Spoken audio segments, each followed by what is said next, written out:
เซยใกล้ๆกันเลยตัวนึงนี่ผลงานทั้งหมดเนาะ สบายดีสาวโลกเนาะตอนนี้บางหินก็จะไปใส่กับดักหนูอีกแล้วเนาะ เพราะเมื่อเช้านี้ได้หน่วยหนึ่งได้ตัวหนึ่งทีนั้นเนาะ วันนี้ก็จะไปแก้โตอีกเนาะว่าจะได้หรือบ่เนาะ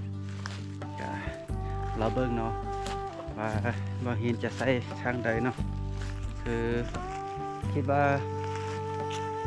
เมื่อวานนี้ใส่ทางลุ่มเนาะเบื้องสวนลุ่มนี่เนาะวันนี้บางหินจะเปลี่ยนบอลขึ้นเทิงเบิ่งเนาะว่าเทิงนี้จะมีหนูหรือบ่เนาะเพราะเมื่อวานนี้ไอ้เราใส่ทางเทิงนี่เนาะแต่บอกว่าเราใส่แถวใดได้มา3 ตัวเนาะ3 ตัวใหญ่อยู่แต่เราไม่ได้ถ่ายให้เบิ่งเนาะแล้วเบิ่งวันนี้บางหินลองใส่เบิ่งเนาะว่าจะได้หรือบ่เนาะก็เราติดตามเบิ่งเดี๋ยวจะใส่ให้เบิ่งคร่าวๆเนาะแล้วมื้ออื่นเช้าจะถ่ายให้เบิ่งอีกเนาะนี่เนาะจะอยู่เขตนี่แหละวันนี้นะคิดว่าจะไปฝากนั่นเนาะกับบกล้าไปบ่แม่นทิ่นฮอนก็จะใส่แต่แถวเรียบๆแถวนี้นะมาแรกจะใส่อันนี้แหละคือว่ามันใกล้ผานี่เนาะจะใส่นี่ใส่บักเกียงคือเก้า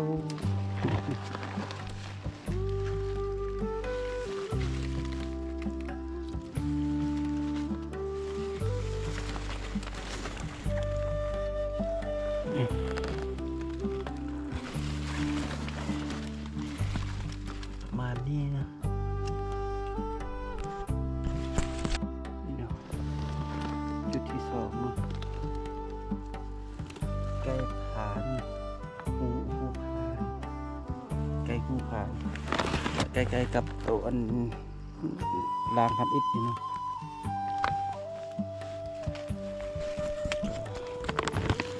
จะเอาอันหมายไว้เพื่อไม่ให้หลงจะเอาเปลือกมะเกียงนี่หมายไว้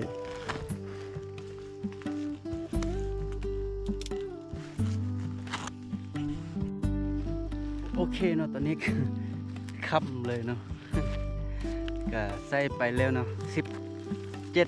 16 หลังเนาะเมื่อวานนี้ว่า19 หลังเนาะแต่ว่าบ่เห็น2เนาะแล้วยังเหลือ17แต่ว่าอันอย่างอีกอันนึงนะมันโดนอย่างมันคัดบอนนั้นลิ้นมันนี่นะเนาะ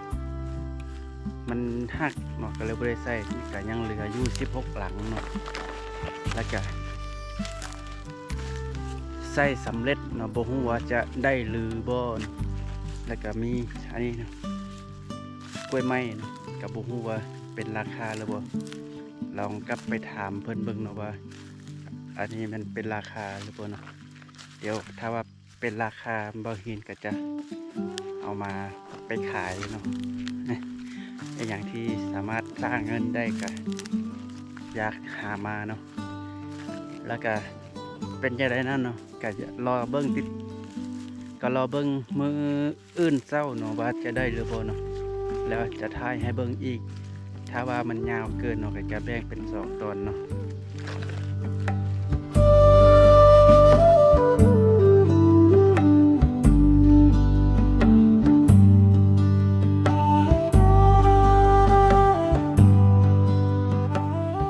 สบายดียามเศร้าเนาะตอนนี้บ่าวหินก็จะไปยามกับดักหนูเนาะไปวางไว้เนาะ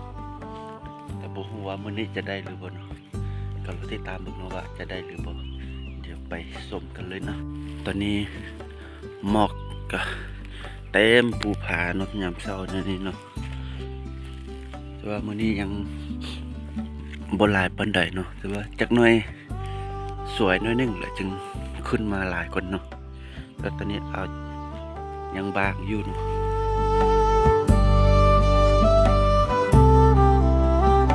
อ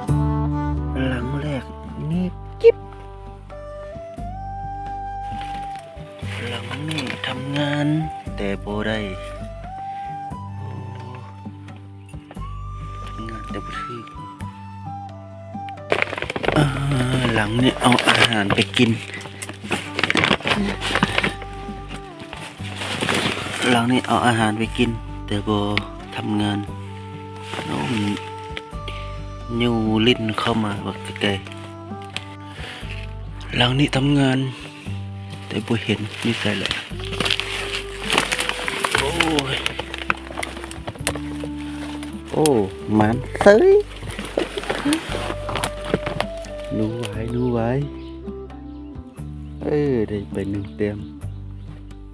ได้หนูไว้เนาะพอได้ปิ้งอยู่บัดนี้จัดไป1 แต้มหลังจากเราเคยผิดหวังมาเนาะก็ได้ไป1 แต้มแล้วแล้วตามมา ได้หนูน้อยตัวนึงอยู่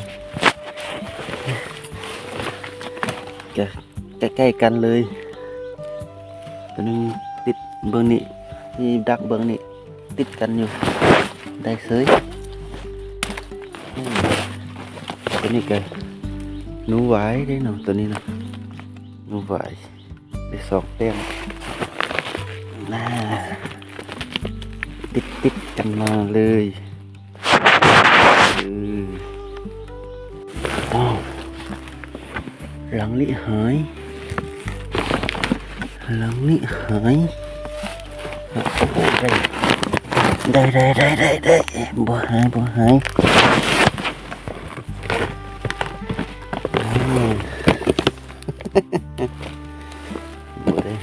ได้หายได้อยู่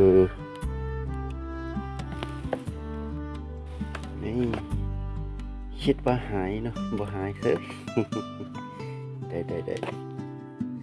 ตอนนี้ก็ออกมาแล้วเนาะแต่ว่ากลับบ่ครบเนาะจะได้นำคืนเบิ่งก่อน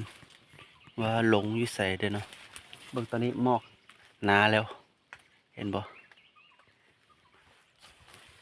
ได้มา3 ตัวเนาะ3 ตัวหนูหวายถือว่าคุ้มเนาะมื้อนี้จากที่ผิดหวังมาหลายเนาะกับมื้อนี้ใส่ไป17 หลังได้3 ตัวยังอีกหลังหนึ่งยังบ่เห็นหลงบอ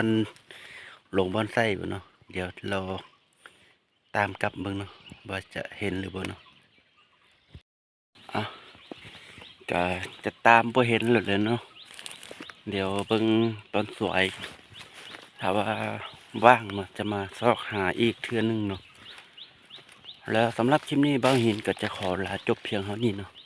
แล้วพบกันใหม่ในคลิปต่อไปนี่ผลงานทั้งหมดเนาะ อันนี้ของบ่าวหิน3 ตัวอันนี้ของอ้ายแล้วเนาะได้3 ตัวคือกัน